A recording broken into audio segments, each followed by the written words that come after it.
தங்கள் வகுப்பில் மாணவர்களே, நாங்கள் இன்று உலக அதிசயங்களை பற்றி பேசப் போகிறோம். என்னோட பெயர் அபிநயா. நான் இன்று தாஜ்மஹால் பற்றி பேசப் போகிறேன். தாஜ்மஹால் இந்தியாவில் ஆக்ரா என்னும் இடத்தில் யமுனை ஆற்றின் கரையில் இருக்கிறது.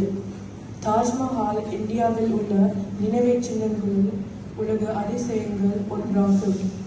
இது முழுவதும் பளிங்கு கற்களால் கட்டப்பட்ட அழகான மாளிகை.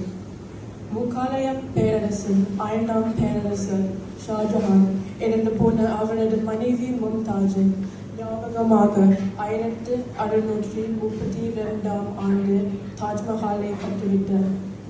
இந்தியாவில் மிகப்பெரிய அளவில் பயணிகளை ஈர்க்கும் சுற்றுலா தலமாக உள்ளது. இது காதலின் சின்னமாக உலக புகழ் பெற்றது. எனது பெயர் ஆஞ்சலினா லண்டன். பீசாவில் சாய்ந்த கோபுரம். இத்தாலி நாட்டில் பீசா நகரில் சாய்ந்த கோபுரம் அமைந்துள்ளது. இது 12ஆம் நூற்றாண்டில் கட்டப்பட்டது. இது பீசா பேரலையத்தின் மணி கோபுரம் ஆகும். கோபுரத்தின் உயரம் 55 மீட்டர் ஆகும்.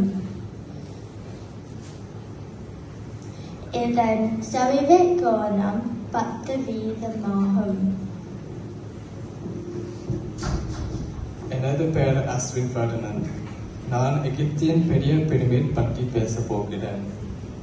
பழைய எகிப்தியன் பேரரசர்கள் தங்கள் இறப்பிற்கு பின் உடலை பதப்படுத்தி மம்மியாக்கி பாதுகாப்பாக அடக்கம் செய்ய பிரமிட்டுகளை கட்டினர். எகிப்தியர்கள் இறப்பிற்கு பின்னும் வாழ்க்கை இருப்பதாக நம்பினர். பிரமிட்டுகள் கும்பக வடிவில் இருக்கும். அவற்றுள் பழைய எகிப்திய பேரரசர்களின் கல்லறைகள் உள்ளன.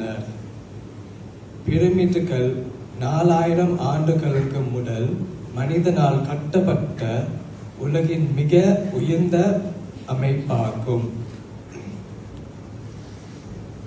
பிரமிட்டுகள் சுண்ணாம்புகள், எரிமலை பாறை, கருங்கல் இந்த கற்களுடன் சார்ந்த கலவையும் சேர்த்து பிரமிட்டுகள் கட்டினர்.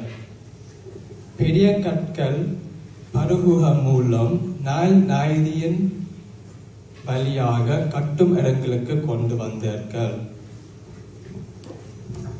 எனது பெயர் பிரியாணி ஜீவன். சீன பெருஞ்சுவர். சீனவர் பெருஞ்சுவர்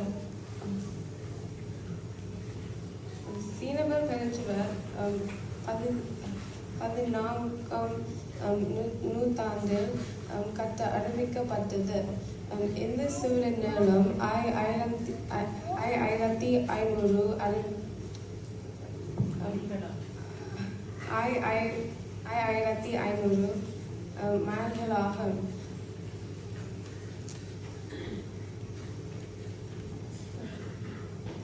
இது சுவரின் நீளம்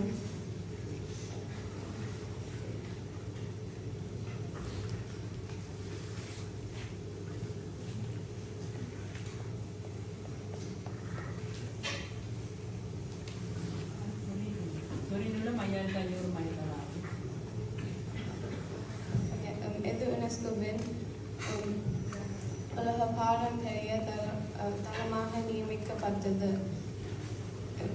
இது மனிதனால் கட்டப்பட்ட அமைப்பில் மிகப்பெரிய சுவராகும்.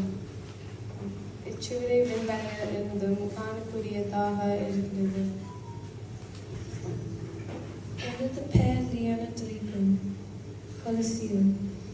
கொலசியம் என்பது நூல்வட்ட ஆம்பிதேட்டர் ஆகும். இது இத்தாலியில் ரோம் நகரில்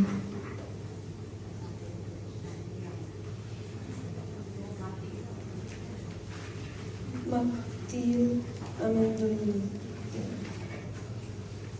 இதற்கு கூரை கிடையாத இக்கட்டத்தின் மத்தியிலேயே நிகழ்ச்சியும் நடக்கும். இதன் உயரம் 150 அடிகள் ஆகும்.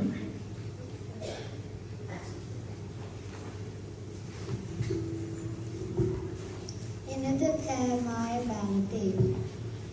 நான் ஈஃபோ கோபுரம் பற்றி பேசப் போகிறேன். ஈஃபோ கோபுரம் பிரான்சின் தலைநகரான பாரிஸில் இருக்கிறது. இந்த கோபுரம் முழுவதும் இரும்பினால் செய்யப்பட்டுள்ளது. 1889 ஆண்டில் கட்டி முடிக்கப்பட்டது. ஈஃபோ கோபுரத்தின் உயரம் 986 அடியாகும். உலகம் எல்லாம் ஈஃபோ கோபுரம் பாரிஸிற்கான ஒரு மிகச்சிறந்த கலாச்சார சின்னமாக விளங்குகிறது. இக்கோபுரம் பிரான்சின் ஒரு முக்கியமான சுற்றுலா தலமாகும். நன்றி, வணக்கம்.